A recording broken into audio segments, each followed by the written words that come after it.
Subscribe करें और bell दबाएं ताकि कोई खबर रह न जाए।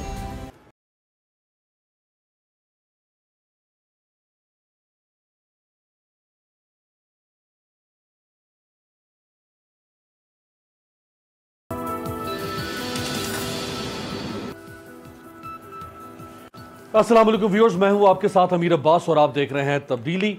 आज तीसरा दिन है नवाज शरीफ साहब का के मुतालिक जो बरतानिया में ताज़ा सूरत हाल डेवलप हुई, जिसमें उनके वीज़ा की एक्सटेंशन या उनके स्टे की एक्सटेंशन, इसमें भी एक तजाद है कि वीज़ा की एक्सटेंशन का मामला है या स्टे की एक्सटेंशन का मामला है। लेकिन बहरहाल आज तीसरा दिन इसके ऊपर फिर सियासी माहौल रहा, बहस चलती रही। हुकूमत इसको अपने तौर पर कैश करवाना चाहती है कि नवाज शरीफ भगौड़ा हैं, नवाज शरीफ इश्तिहारी हैं, वो वापस नहीं आ रहे। और अपोजिशन बिलखुसूस मुस्लिम लीग नून जो है वो नवाज शरीफ साहब के लिए अपनी दिफाई पोजीशन लिए हुए है कि हुकूमत के लोग जिनको वो कहते हैं कि ये किराए के जो तर्जुमान हैं, ये सिर्फ़ और सिर्फ नवाज शरीफ को विक्टिमाइज़ करना चाहते हैं। तो ये जो सूरत हाल डेवलप जिस तरह होती रही, मैं चाहूँगा आपके सामने रखते हैं। सबसे पहले तो ये कि जब नवाज शरीफ साहब पाकिस्तान में थे 19 नवंबर 2019 से पहले तक, तो नवाज शरीफ साहब के लिए जो बीमारी का एक बयानिया मुस्लिम लीग नून ने रखा कौम के सामने, वो बयानिया क्या था, उनकी सेहत को कितना नहीफ और लागिर करके पेश किया गया, दिखाएं। जो सूरत हाल मुस्लिम लीग नून ने रखी नवाज शरीफ साहब की सेहत की, अगर इन्हीं लफ्ज़ों को आप सुने तो नवाज शरीफ साहब का जो यानी उनका रिकवर करना ये किसी मोज़े से कम नहीं है। ज़ाहिर बात है अल्लाह ताला मोजिज़नुमा है, वो मोज़े दिखा सकता है। जितनी ख़तरनाक तस्वीर मुस्लिम लीग नून ने पेश की थी मियाँ साहब की बीमारियों से मुतल्लिक, अब ये मियाँ साहब के जाने से पहले के वाक़यात थे। अब मियाँ साहब जब चले गए यहाँ से बीमारी के इलाज के लिए, तो उसके बाद जो पहला बयानिया मुस्लिम लीग नून ने रखा वो ये था कि नवाज शरीफ उस वक्त तक वापस नहीं आएंगे जब तक वो इलाज नहीं करवाते। वो दिखाएं।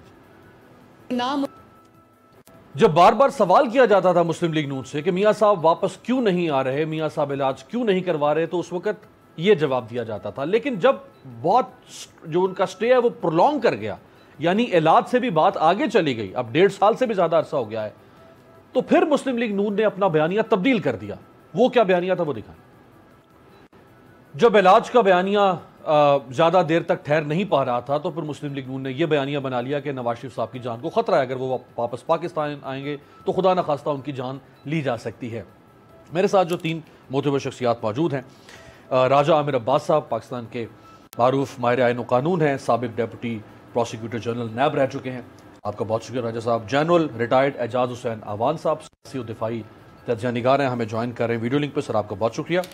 पाकिस्तान के सीनियर सहाफ़ी रज़ा रूमी साहब पॉलिटिकल एनालिस्ट भी हैं, हमें ज्वाइन कर रहे हैं स्काइप पे। रूमी साहब आपका भी बहुत शुक्रिया। जनरल साहब, सर आपसे अगर आगाज़ करूँ तो ये 3 फेजेस मैंने आपके सामने रखे, pre departure, then post departure and then फिर पोस्ट डिपार्चर, जब भी करंट सिनेरियो है। तो असल सवाल तो अपनी जगह पर है कि मियाँ साहब वापस क्यों नहीं आ रहे और कब आएंगे, ये बाकी तो सारा ज़ेब दास्तान है।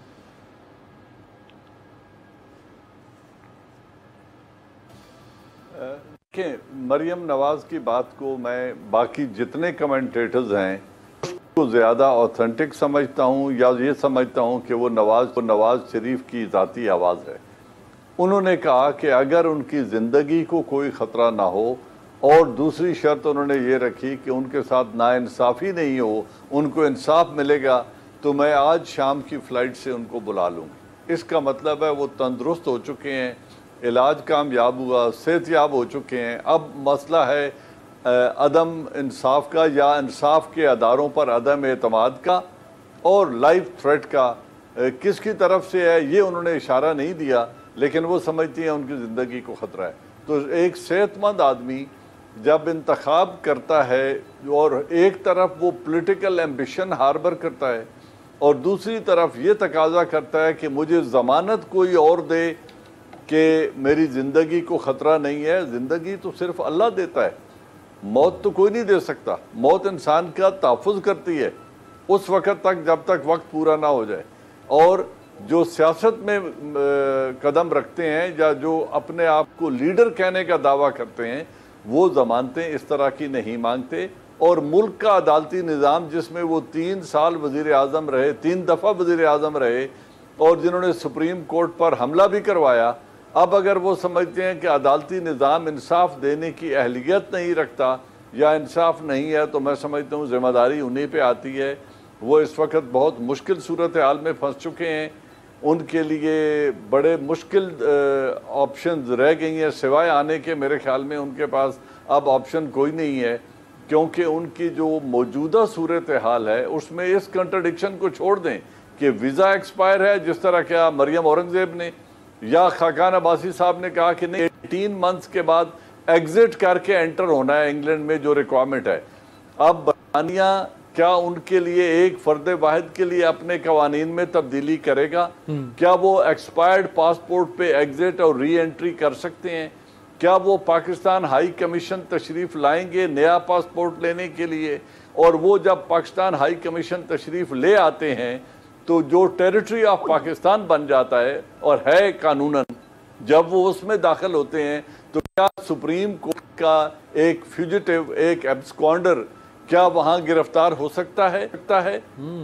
ये वो सवालात हैं जिन पे, और तो बड़ा आपने सुप्रीम कोर्ट के वारंट गिरफ्तारी पे अमल दरामद में हाई कमीशन के हदूद के अंदर क्या बरतानिया की हुकूमत उनको रोक सकती है? मैं एज अ फॉर्मर एम्बेसडर जानता हूं कि वो नहीं रोक सकती। अच्छा। क्योंकि Pakistan high commission is territory of Pakistan, और उस शख्स को जो ना उनका शहरी है ना असाइलम सीकर है, अगर वो पाकिस्तान की हदूद के अंदर गिरफ्तार हो जाता है सुप्रीम कोर्ट की फैसले की रोशनी में और उसको वापस डिपोर्ट किया जाता है, तो उसमें बरतानिया मुदाखलत नहीं कर सकता। मैं ये जाती तौर पर समझता हूँ। तो बहरहाल एक लीगली कॉम्प्लिकेटेड इशू है। दिलचस्प अब देखना ये है कि क्या उठाया है। हाँ, यही मैं जरा राजा आमिर अब्बास साहब से इस पर रहनुमाई लेता हूँ। राजा साहब, ये तो बड़ी एक दिलचस्प बात जनरल साहब ने कर दी कि अगर वो अपने पासपोर्ट के रिन्यूअल के लिए या किसी भी तरह की डीलिंग के लिए वो Pakistan embassy high commission London में आते हैं तो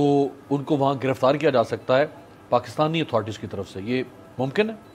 देखिए, बिल्कुल। इससे भी बड़ी दिलचस्प बात यह है कि अभी आपने अपने इंट्रो में दिखाई तमाम वीडियो क्लिप्स कि जी वो इलाज की बात कराने गए थे। आप यकीन करें कि वो वाकई ही वहाँ बैठ के इलाज कर रहे हैं। वो खुद इलाज कर रहे हैं। किस चीज़ का इलाज कर रहे हैं? पाकिस्तान मुस्लिम लीग नून का इलाज कर रहे हैं।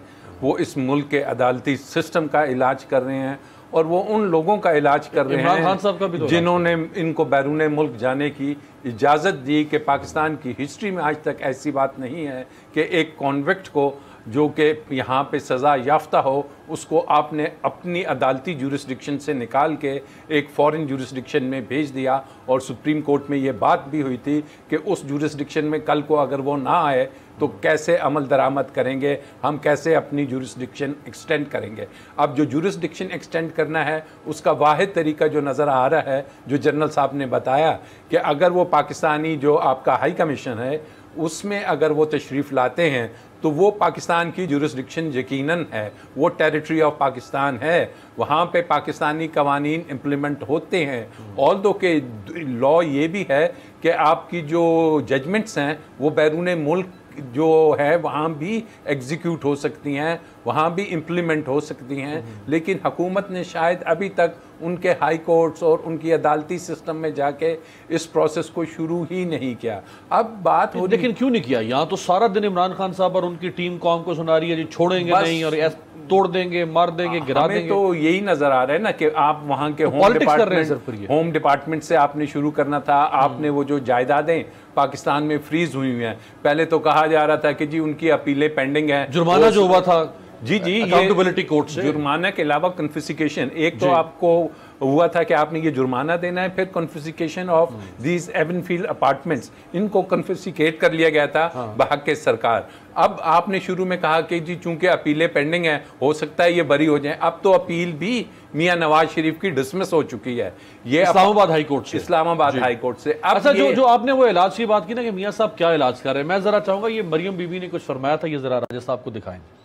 ये इलाज हो रहा है वहां पे राजा साहब, आप अंडर एस्टिमेट कर रहे हैं मियां साहब को। देखिए जी, हमें तो नजर आ रहा है कि गुरूब तो नून लीग के कुछ लोग कह रहे हैं कि ये नून लीग के साथ एक बहुत बड़ा ऐसा डिजास्टर हो रहा है कि नून लीग के अंदर आपके भी इल्म में है कि जो नवाज शरीफ वहाँ से बयानियाँ देता है, जो वो नाम लेके अदारों के सरबराहान की जो बातें करते हैं, जो वो हमदुल्ला जो उनके हैं अफगानिस्तान के उसके मुहिबुल्ला उसके साथ बैठ के जो मीटिंग्स करते हैं, तो ये वो चीज़ें हैं कि जो वाकई ही ऐसी चीज़ें हैं कि जिससे जो पाकिस्तानी सियासत है, आपके इल्म में होगा कि हालिया सियालकोट का अगर आप इलेक्शन देख लें, यही वो वजूहात थी कि सियालकोट के लोगों ने देखा कि जनाब हम तो बॉर्डर के सिटी के रहने वाले लोग हैं, हमारा दुश्मन इंडिया और अफगानिस्तान के जो हैं हुकूमतें हैं, और ये उन्हीं से मिलके और उस शख्स से मिलके इस किस्म की बातें कर रहे हैं जो पाकिस्तान को गाली निकालता है। राजा साहब, फिर ये बात डस्का के लोगों ने क्यों नहीं देखी? ये बात वजीराबाद के लोगों ने क्यों नहीं देखी? नहीं, उन्होंने तो नून लीग को वोट दिया। उन्होंने वोट दिया, लेकिन अगर आपके इल्म में होगा कि जो मैं नून लीग के अंदर की सियासत की बात कर रहा हूं कि डस्का और उधर आपको नजर आया होगा कि हमजा ने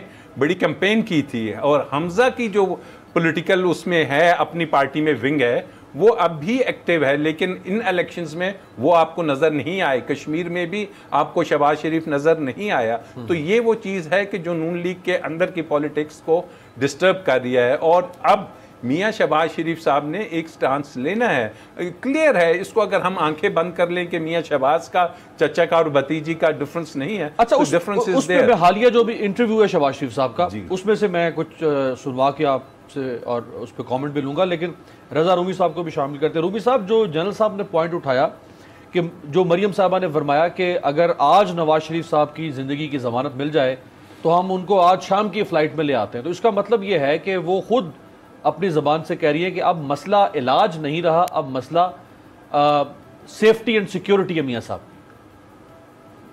जी बिल्कुल, देखें दोनों चीज़ें जो हैं वो अहम हैं। अगर उनके आप जाने का जो प्रोसेस है, आपने जो अपने इब्तदाइये में जिक्र किया, उसके ऊपर बात भी हुई, तो उसके हकाइक कुछ इस तरह से हैं कि वो जब उनकी तबीयत बिगड़ी तो उन्हें अस्पताल लेकर जाया गया, जहाँ वो ज़ेरे इलाज रहे कुछ देर, और उसके बाद डॉक्टरों ने उनका मायना किया, एक बोर्ड भी बैठा, और हत्ता कि जो शौकत खानम मेमोरियल अस्पताल के एक डॉक्टर हैं उनकी राय भी दी गई, और पंजाब की जो डॉक्टर वज़ीर हैं, वज़ीर सेहत डॉक्टर यास्मीन राशिद, उन्होंने भी इस चीज़ का बरमला इजहार किया कि उनकी सेहत बिगड़ गई है, उनकी जान को ख़तरा है। देखिए ना, सारे क्लिप्स दिखाएं ना, फिर आप सिर्फ मरियम के क्लिप्स जो हैं वो पूरी कहानी नहीं हमें बता सकते। और यही वजह है कि जब ये सब कुछ हुआ तो उसके बाद काबीना ने खुद जो है इस वक्त की गवर्नमेंट, उन्होंने उनको जाने दिया गया, उनका नाम भी ECL से निकाला गया, जो भी प्रोसेस होता है। तो देखिए ना, एक तरफ तो आपने खुद भेजा इसी खतरे से कि कहीं कुछ हो ना जाए, उसकी जिम्मेदारी ना पड़ जाए, अच्छा खुद ही भेजकर फिर उसके बाद मलामत और वो भगोड़े वाली जो बात है वो शुरू होगी मेरे ख्याल से 24 घंटे के बाद। तो ये एक लेकिन रूमी साहब, उसमें देखिए जो मियाँ साहब के शुरू में टेस्ट की रिपोर्ट्स आ रही थी जिनका आपने हवाला दिया, जिसमें डॉक्टर यास्मीन राशिद और बाकी डॉक्टर्स भी, अब उन रिपोर्ट्स को सामने रख के आप प्राइम मिनिस्टर हो, मैं हूँ प्राइम मिनिस्टर, जनरल साहब हो, कोई भी प्राइम मिनिस्टर हो, अगर उसके सामने किसी इतने हाई प्रोफाइल कन्विक्टेड शख्स की अगर पिक्चर रखी जाएगी तो कौन ये रिस्क लेगा कि खुदा ना खास्ता कोई ऐसा वाकया हो जाए उनके साथ, और उसके बाद फिर सारी जिंदगी, पहले एक जुल्फ़िकार अली भुट्टो साहब, फिर अब मुस्लिम लीग नून आगे 50 साल जो है वो ताने मारती रहे। देखिए अमीर साहब, तो फिर इसके मामले में तो ये हो गया, अगर इमरान खान साहब को और काबीना को मिसगाइड किया गया है तो फिर इमरान खान साहब को इसकी इंक्वायरी करवानी चाहिए। बिल्कुल वो डॉक्टर जो शौकत खानम के हैं उनको फारिग करना चाहिए, डॉक्टर यास्मीन राशिद को भी वजारत से अलग करके उनकी इंक्वायरी करनी चाहिए कि उन्होंने झूठ बोला। देखिए ना, ये दो जो ये सारी बातें जो हैं ये ऐसे नहीं हो सकती। अगर हुकूमती ओहदेदारों ने इस चीज़ का गलत बयानी की है या मिसलीड किया है या काबीना को डाक में रखा है तो फिर उनके खिलाफ कार्रवाई होनी चाहिए, साफ सी बात है। अब मसला ये है कि वो चले गए हैं, और अब वो चले गए हैं, उनका इलाज वहाँ पे हो रहा है, वो बज़ाहिर तो वो ठीक ठाक दिखाई दे रहे हैं, प्रेस से भी बातें कर रहे हैं, तकरीरें भी कर रहे हैं। ज़ाहिर बात है इस बात का बहुत ज़्यादा गवर्नमेंट को भी इशू बन रहा है, और यही वजह है कि अब बार बार ये जो नया वीज़ा का उनका जो मुस्तरद हुई है एक्सटेंशन की दरख्वास्त या जो भी, तो ये एक मौका मिल गया। हकीकत ये है कि अगर जो वो गलत तरीके से गए थे तो हुकूमत ने खुद भेजा था, हुकूमत खुद एहतसाबी करे। और अच्छा सर, अगर एक लम्हे के लिए हम फर्ज कर लें कि वो बिल्कुल सही तरीके से गए थे, हम इस चीज को मुस्तरद कर देते हैं कि कोई जो रिपोर्ट है वो फ्रैक्चर्ड थी या फोर्ज्ड रिपोर्ट थी, वो बिल्कुल जेन्युइन रिपोर्ट थी, एक लम्हे के लिए फर्ज कर लें। तो अब ये जो तकरीबन 2.25 साल होने को हैं, नवंबर में उनको 2 साल पूरे हो जाएंगे, तो इन 2.25 साल में ना तो वो एडमिट हुए, ना उनकी कोई सर्जरी हुई। मैक्सिमम क्या होगा कि उनका कोई रूटीन चेकअप होगा कोई 1 माह 1.5-2 माह के बाद। तो ये अगर बीमारी का जवाज है पाकिस्तान से बाहर जाने का, तो ये तो फिर लोग कहते हैं कि भाई पाकिस्तान में हर इस एज में हर दूसरा तीसरा पाकिस्तानी जो है उसको डायबिटीज भी होगी, ब्लड प्रेशर भी होगा, किडनी का मसला भी होगा। जी अमीर, तो ये जो मामला है वो चूंकि जैसे भी उन्होंने कहा कि अदालतों में इनके मामलात जो हैं वो फंसे हुए हैं और ज़ेर समात हैं, तो फिर ये तो जो मुतल्लिका अदालत है उसको बरतानवी हुकाम से या मियां नवाज शरीफ से उनकी मेडिकल रिपोर्ट्स मंगवानी चाहिए और वहाँ के डॉक्टरों की जो भी वो कहेंगे, अगर वो कह रहे हैं कि वो बिल्कुल ठीक हो चुके हैं तो फिर अदालत को उनको तलब करना चाहिए, और अगर वो नहीं ठीक हुए तो फिर उसके मुताबिक फैसला करना चाहिए। देखिए ना, ये हुकूमत का तो इस वक्त उनके हाथ में ये मामला नहीं है, ये मामला तो अदालतों के हाथ में है। फिर पाकिस्तानी अदालतें जो हैं जनरल साहब, जो रूबी साहब ने फरमाया ये बिल्कुल वैलिड पॉइंट है कि या तो आप कैटेगोरिकली जब आप कहते हैं कि मियां साहब फ्रॉड करके गए हैं, झूठ बोल के गए हैं, धोखा देकर गए हैं, तो पर आप हुकूमत वक्त है, आप प्रूफ करें। आप प्रूफ भी नहीं कर रहे, आप बरतानिया में केस को कंप्लीट भी नहीं कर रहे, आप रिपोर्ट्स नहीं मंगवा सके, कौम के सामने कोई क्लियर पिक्चर ही रख सके, और यहां बैठ के आप कहते हैं मियां साहब भगौड़े हैं, भाग गए। तो एक बात हुकूमत भी ऑप्ट करे ना।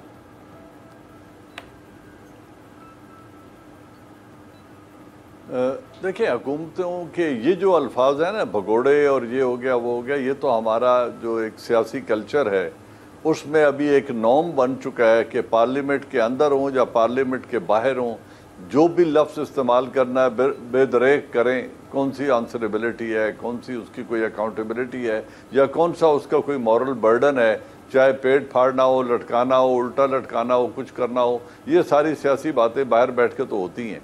अदालत ने जब मांगा था कि आप हुकूमत वक्त गारंटी करे कि इनको अगले 48 आवर्स में कुछ नहीं होगा, तो मैं अदालतों को ट्रस्ट करते हुए ये कहूँगा कि अदालतों ने भी उन्हीं लैब रिपोर्ट्स पे बेस करके एक ओपिनियन फॉर्म किया और हुकूमत से ज़मानत मांगी ज़िंदगी की 48 आवर्स के अंदर कुछ न होने की, जो मेरे ख्याल में सिवाय अल्लाह के कोई शख्स 48 आवर्स किसी के ज़िंदा रहने की ज़मानत दे नहीं सकता। अगर इन सारे एनवायरनमेंट में वो लैब रिपोर्ट्स मैनेज की गई हैं तो पाकिस्तान में ऐन मुमकिन है जहां chief justice of Pakistan Sharjeel Memon के कमरे से निकलने वाले 2 बॉटल्स में शहद और ऑलिव ऑयल ही उसको लैब रिपोर्ट्स ने प्रूव कर दिया और चीफ जस्टिस भी कुछ ना कर सके, तो लैब रिपोर्ट्स मैनिपुलेट तो इस मुल्क में होती हैं, हो गई, चले गए। इलाज का एक मौका वो हासिल करना चाहते थे, मिल गया। अब एक इशू ये है कि क्या उन अदारों के खिलाफ प्यूनिटिव एक्शन लेना है, या वो शख्स जो लीडर होने का दावा करता है उसकी अपनी कोई अखलाकी जिम्मेदारी भी है कि वो अगर सेहतयाब है और उनकी बेटी ये दावा करती हैं कि आज शाम को वो आ सकते हैं, तो इस बात को भी तो अहमियत दे दें रज़ा रूमी साहब कि उनकी बेटी कंफर्म कर रही है कि वो सेहतयाब हैं। अब अगर इंसाफ की ज़मानत दी जाए और ज़िंदगी को कोई ख़तरा न होने की ज़मानत दी जाए तो वो आज शाम को वापस आ सकते हैं। इस बेस पे मैं कह रहा हूँ कि अब उनकी मॉरल रिस्पॉन्सिबिलिटी बनती है कि आएँ, अपनी पार्टी को लीड करें, मुल्क की उन अदालतों को जिनके वो 3 दफ़ा वज़ीर आज़म रहे हैं उनको आकर फेस करें और अपने बेगुनाही का सबूत दें, ताकि उनका जो वोटर है उसकी भी हौसला अफजाई हो, उनकी अखलाकी जीत भी हो और वो आके क़यादत कर सकें अपनी पार्टी की। अच्छा, ये जो ऑप्शन है जनरल साहब के, ये जो दूसरी बात है, अभी भी उन्हें जमानतें चाहिए, जो दूसरी बात है मरियम बीबी की कि वापस वो आ सकते हैं अगर उनकी जान की जमानत दी जाए। जमानत तो खैर नहीं अल्लाह ताला के अलावा कोई और ज़ात दे सकती, लेकिन सेफ्टी एंड सिक्योरिटी एक्चुअली जो कहने का मकसद है, तो उसका एक हल जो है, क्या वो ये निकल सकता है कि उनके रायमंड पैलेस को जाती उम्रा में उसी को ही एक जेल करार दे दिया जाए, उन्हीं के मुलाजिम हो, उन्हीं का कुक हो, उन्हीं की आई मीन देयर, क्या ये it can be a way forward? Break के बाद जरा राजा आमिर अब्बास साहब से इस पे बात।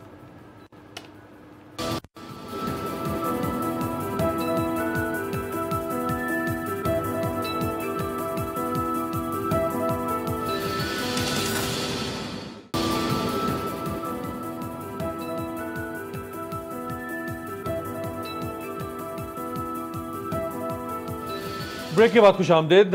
राजा, असल जो अब मसला वो मुस्लिम लीग नून का यह है कि नवाज शरीफ साहब को खुदा न खास्ता पाकिस्तान ला के, चूँकि ये एक विंडिक्टिव गवर्नमेंट है, इस्टेब्लिशमेंट उनको पसंद नहीं करती है, लिहाजा कहीं नवाज शरीफ साहब की जान को नुकसान ना पहुँचाया जाए। तो क्या कानून में, आइन में ऐसी कोई गुंजाइश मौजूद है देखिए कि नवाज शरीफ साहब को अडियाला जेल में या कोट लखपत में रखने के बजाय उनको रायवेंड पैलेस में जाती मुरा में उन्हीं के घर के एक हिस्से को जेल करार दे के उन्हीं के लोगों को, सिक्योरिटी को, जो मुलाजिम उन्हीं के जाती हैं, उन्हीं को तैनात कर दिया जाए? देखिए अमीर अब्बास, दो बातें हुई। एक बात तो हुई कि जी उसको भगोड़ा कह दिया गया या उसको जिन्होंने जाने दिया। ये बात मैं क्लियर करता चाहूँ कि जब इस्लामाबाद हाई कोर्ट में उनका केस लगा तो उन्होंने उनको पहले नोटिस भेजा, फिर उसके बाद समन तामील करवाए पाकिस्तानी हाई कमीशन से, यूके में उनके घर के बाहर आवेदन किया गया कि आप आ जाइए, इस्लामाबाद हाई कोर्ट में आपका केस चल रहा है।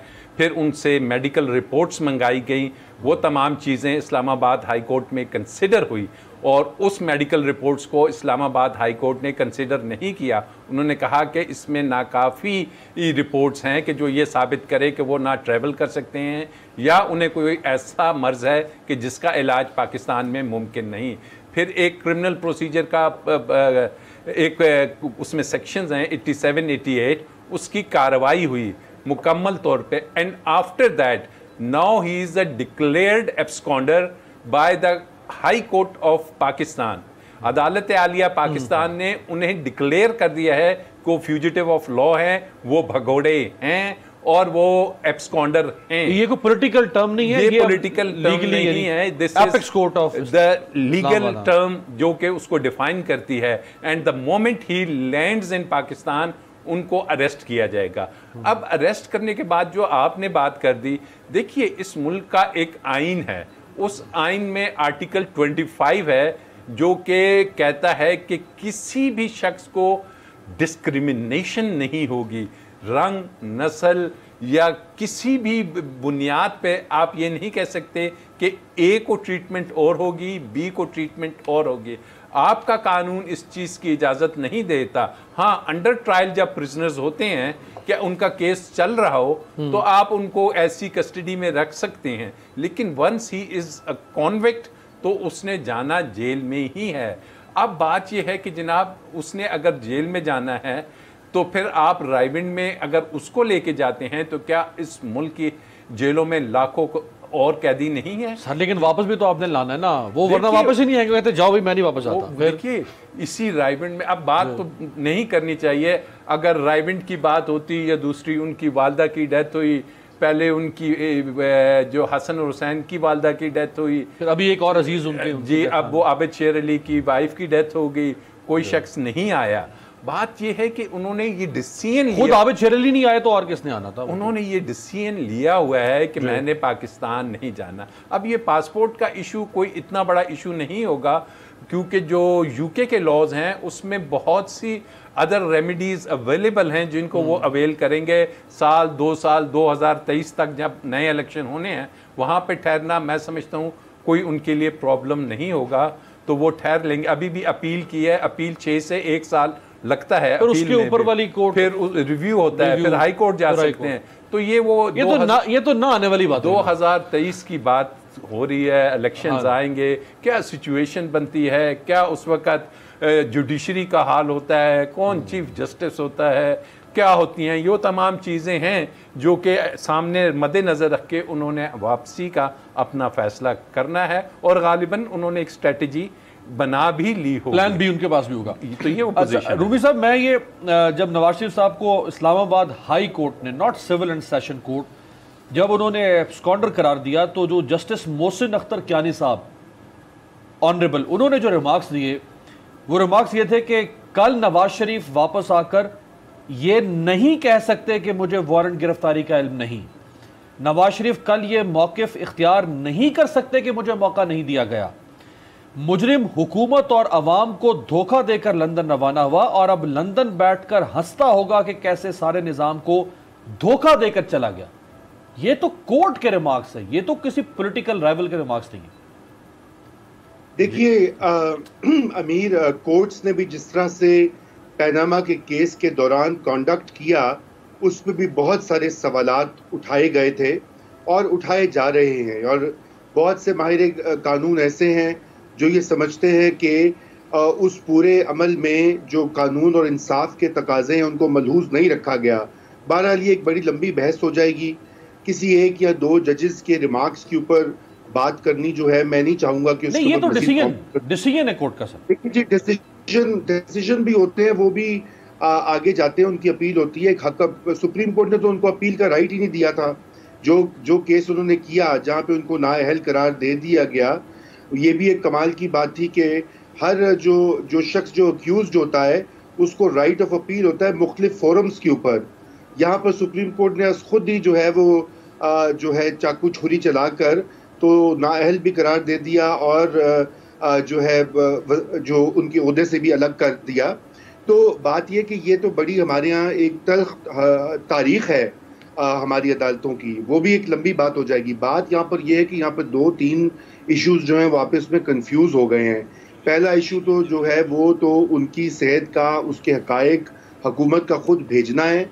अगर हुकूमत ने उनको, अगर मियाँ साहब जो हैं वो इतने ही जिसे कहते हैं डॉन या गॉड फादर और चकमा देकर वफाकी काबीना को, हुकूमत के डॉक्टरों को, वो होम जो है इंटीरियर मिनिस्ट्री को जो ECL रखती है और अदालतों को, तो फिर यकीनन ही वो कोई बहुत बड़ी लगता है कि तो थ्रिलर फिल्म का कोई कैरेक्टर है कि वो इतने लोगों को जो है वो चकमा देकर कोई सुपर हीरो की तरह भाग गया। बिल्कुल भी नहीं। पाकिस्तान से उनकी रवानगी जो है वो बिल्कुल हुई है बहुत से हलकों की आशीर्वाद और नॉर्ड के बाद। ऐसे किसी को नहीं छोड़ा जाता। वो शख्स वो तो हाई कोर्ट ने उनको परमिशन दे दी थी ना, लाहौर हाई कोर्ट। जी देखिए, हाई कोर्ट वगैरह वगैरह सारे किरदार हैं और बहुत सारे और किरदार ऐसे हैं जो मंजर पर नहीं होते और उनकी। अच्छा नहीं, ये अच्छा इस पे ये जो हाई कोर्ट से हम दस्तबस्तार करेंगे कि वो ना करें, रूबी साहब ना खुद फंसे ना मुझे फंसाए। तो हाई कोर्ट तो जारी बात है हम सब के लिए। देखिए जी, देखिए नहीं अमीर देखें, एक चीज होती है कि जो फर्क होता है ना कि एक तो जो आईनी कानूनी रूल्स में जो चीज दर्ज होती है, लेकिन पाकिस्तान में उसके बरक्स एक पैरेलल निज़ाम भी है, हर शोबे में है। आपने अपना काम कराना हो तो आपको पता है कि आपने वो क्या मलिक रियाज कहते हैं कि फाइल के पहिए लगा दिए जाते हैं। तो बहुत सी चीजें होती हैं हमारे यहाँ, बहुत सारे हल्के, बहुत सारे क्वार्टर्स मुख्तलिफ चीजों में। और नवाज शरीफ जो हैं वो उसके बगैर वापस मुल्क से निकल ही नहीं सकते थे, इसीलिए वो निकले हैं। अब बात यह कि प्रॉब्लम उसमें इमरान खान साहब को हो गई है, क्योंकि उनका जो सारा बयानिया था कि वो उनको रुलाएंगे, जेल से AC हटा देंगे, जुल्म खत्म करके $200 अरब लाएंगे, 100 अरब वो देंगे पाकिस्तान के तरक्याती बजट को, 100 अरब वो दे देंगे IMF को। वो तो नहीं हो सका। जाहिर बात है, उनका तो एक 25 साल का एक बयानिया था इमरान खान साहब का, इमरान खान साहब के खिलाफ जो सारे बुलडोज हो गया, उसको थ्रेटन कर दिया नवाज शरीफ ने। अब मसला ये कि अच्छा, मुझे एक ब्रेक पे जाना है। मैं जरा ब्रेक से पहले जनरल साहब से भी कमेंट ले लूं। जनरल साहब, आपकी, रूमी साहब की और आमिर अब्बास साहब की बात सुन के, यानी जो नतीजा है, निचोड़ तो ये है कि ये स्टेटस को ऐसे ही रहेगा, ये 2 साल गुजर जाएंगे, इमरान खान कहते रह जाएंगे नवाज शरीफ भाग गया, चोर डाकू, नवाज शरीफ बाहर बैठे रहेंगे, कहेंगे मैं बीमार हूं, मुझे मार देंगे। तो ये तो इसी तरह से मामला रहेगा 2 साल से।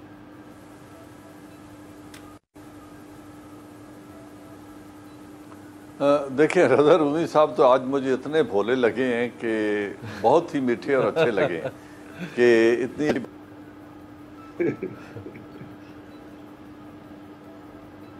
अच्छा उनके फैसले जो हैं वो जनरल साहब, आपकी लाइन में आ रही है, शायद कुछ मौसम की वजह से बीच में कोई तातुल आ रहा है, चूंकि आपने तारीफ कर दी है रूमी साहब की को बहुत ज़्यादा। तो एक ब्रेक लेते हैं, ब्रेक के बाद मैं आप ही से कंटिन्यू करता हूँ।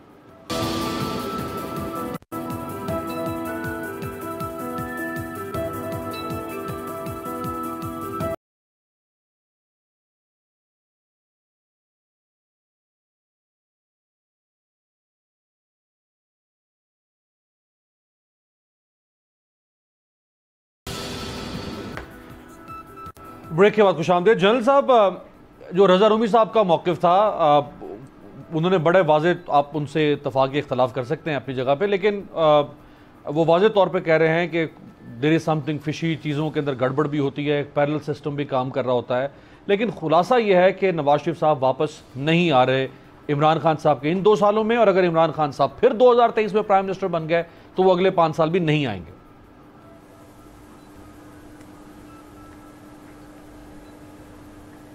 अगर देखिए, मैंने पहले कहा मैं लीगल एक्सपर्ट तो नहीं हूँ।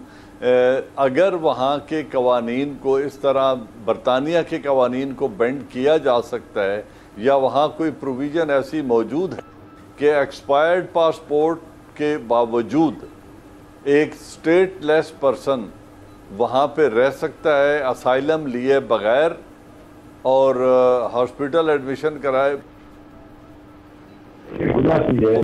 तो ये एक बड़ा मुद्दा होगा कि पाकिस्तान में टाइम बाद केसेस दोबारा खुल सकते हैं, पूरा निजाम में बनने के लिए तैयार हो जाता है, थर्ड टाइम प्राइम मिनिस्टर बनने के लिए आइन में वो बाहर बैठ के अमेंडमेंट करवा सकते हैं। और अगर आप वो बरतानिया के कवानीन में भी कोई ऐसा रास्ता तलाश कर लेते हैं, बरतानिया के कवानीन में भी कोई ऐसा रास्ता तलाश कर लेते हैं, तो लेट्स गिव हिम क्रेडिट। मैं कहूँगा इतने जुर्रतमंद बंदे को तो खुद ही जहाज पकड़ के आ जाना चाहिए कि चलाओ जो तलवार आपने चलानी है, मैं आ गया हूँ। लेकिन मेरे ख्याल में वो इस तरह की जुर्रत करने भी जा नहीं रहे। तो it's very interesting to watch के आने वाले दिनों में ये शक्ल क्या निकलती है, इस सारे जो केस है या मुकदमा है इसकी क्या शक्ल निकलती है। हाँ, इस बात पे मैं एग्री करता हूँ कि मुझे वो बहुत जल्द आते हुए नज़र नहीं आते। अगरचे उनके पार्टी के लतीफ़ मुग़ल साहब ने कल एक प्रोग्राम में मेरे साथ थे, उन्होंने कहा दिसंबर से पहले वो वापस आ रहे हैं और हम आपको सरप्राइज़ देंगे। अच्छा, अल्लाह करे कोई पार्टी के अंदर ऐसी अंडरस्टैंडिंग हो कि वो दिसंबर से पहले मुल्क में आना चाहते हों। राइट। जल्दी से मैं चाहूँगा इलेक्ट्रॉनिक वोटिंग मशीन के ऊपर भी तीनों मेहमानों से कमेंट ले लें। कल इमरान खान कायदा तौर पे एक डेमॉन्स्ट्रेशन दी गई जो पाकिस्तान ने खुद EVM तैयार की है, और प्राइम मिनिस्टर इमरान खान का इस पर मौक़िफ़ क्या है वो दिखाएं। राइट, रूमी साहब, अगर हम एक लम्हे के लिए फर्ज कर लें कि जी बिल्कुल एक नाकिस और बेकार किस्म का सिस्टम इमरान खान साहब मुतारिफ करवा रहे हैं, तो भी उसको कंटेस्ट तो करना चाहिए ना ऑपोजिशन को। आप साथ बैठ के साबित तो करें, हमारे प्रोग्राम में लेकर आए EVM और बताएं कि ये मैंने वोट डाला, 1 डाला 5 वोट निकल आए, तो हम भी कहेंगे कि वाकई ये फ्लॉड है। वो तो साथ ही बैठने को तैयार नहीं है, वो तो कहते हैं दूर से ही कि जी ले जाओ फारिग, हम नहीं मानते सिस्टम।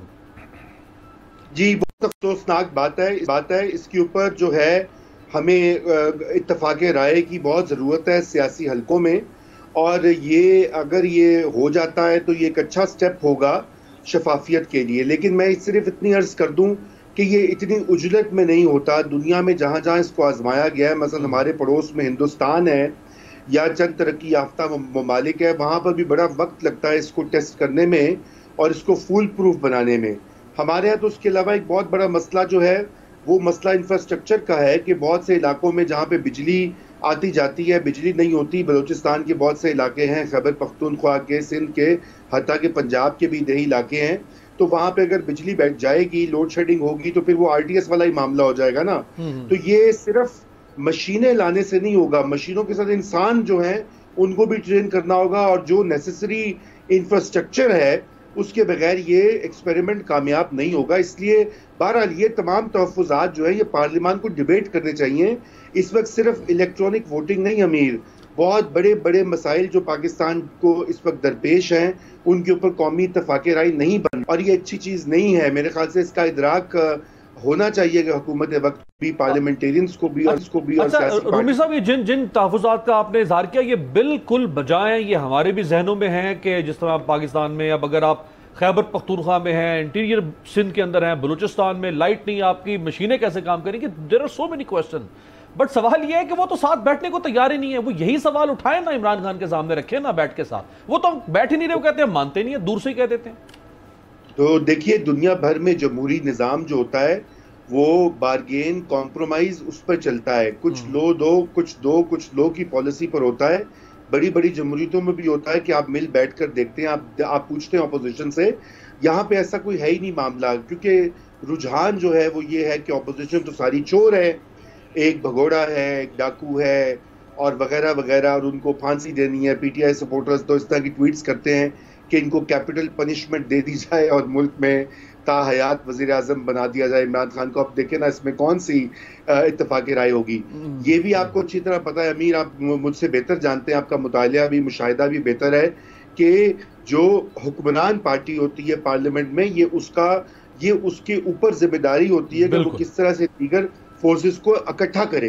तो फिर आप तो जो मैं समझता हूँ कि जो अच्छे लोग हैं इस गवर्नमेंट में, फवाद चौधरी साहब हैं मसलन, जिनमें सियासी स्किल्स हैं, या दीगर लोग हैं, उनको आगे बढ़कर तरीके निकालने चाहिए। या बिल्कुल बजा फरमा रहे हैं, और ये एक बुनियादी उसूल है सिस्टम को चलाने के लिए कि हुकूमत के ऊपर, हुकूमत वक्त कोई भी हो, ज़ैद बकर कोई भी वज़ीर आज़म हो, उस पर ज़्यादा जिम्मेदारी अखलाकी और हर लिहाज से आयद होती है कि वो लीड फ्रॉम द फ्रंट करे, ना कि वो कन्फ्रंटेशन पे जाए। राजा साहब, अब कल गवर्नमेंट ने तो इसकी रूनुमाई कर दी मशीन की। अब अगर गवर्नमेंट कहती है कि हमने 2023 का इलेक्शन इस मशीन से करवाना है, तो ऑपोजिशन तो पहले ही कह चुकी कि हम नहीं मशीन को मानते। अब ये उस दिन फड्डा होगा ना, होगा क्या पर ये? देखिए, इसको करने के लिए जब तक आपके इलेक्शन लॉज में आप तरमीम नहीं लाएंगे तो आप वोटिंग मशीन को इस अंदाज में इस्तेमाल नहीं कर सकते। तो उसके लिए सिंपल मेजॉरिटी चाहिए या सिंपल मेजॉरिटी? तो वो तो ये कर सकते हैं, ये कर सकते हैं, लेकिन आपको इल्म में होगा कि दो इश्यूज ऐसे हैं, एक ये ईवीएम वाला और एक हमारा जो ओवरसीज पाकिस्तानी का वोट है, उस पे अपोजिशन बिल्कुल तैयार नहीं है। वजह क्या है कि हमारे यहाँ जो पार्लियामेंटेरियंस हैं उसमें मेजॉरिटी स्टेटस को पसंद करने वाली है।